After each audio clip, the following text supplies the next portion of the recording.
unutar zidina srednjovekovnog utvrđenja Stambul, pored niza istorijskih i arhitektonskih bogatstava, svoje mesto pod suncem polovinom prošlog stoljeća pronašli su i Bošnjaci prebegli iz Sandžaka. Za privredu Istanbula, koju čini uglavnom laka industrija, oni predstavljaju jednu od glavnih karika. Decenijama upravljaju najvećim preduzećima, a mnogi od njih su spremni da svoju proizvodnju presele iz Istanbula upravo u Novi Pazar.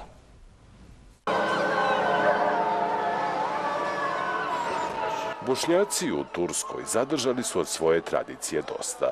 Međusobno su povezani i jedni drugima izlaze u susret. Iako su njihovi početci bili teški i bolni, danas žive na visokoj nozi, predstavljaju važan dio krem društva Evrope i Azije.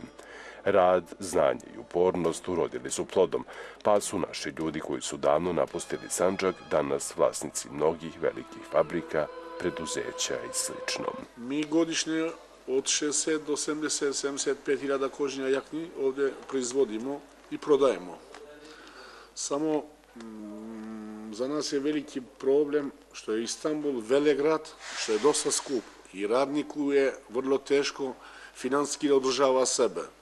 Sa našim ortacima smo dosta puta na novu temu pričali da bi mogli otvoriti proizvodnju u Pazar, da otvorimo jednu fabriku i da šijemo tude robu i iz Pazara da šaljemo robu za Rusiju.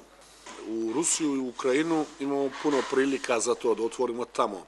Tamo nam država daje nam zemlju, porez nam ne uzima 5 godina, struju, vodu, porez, sve 5 godina ništa nam ne naplaćuje.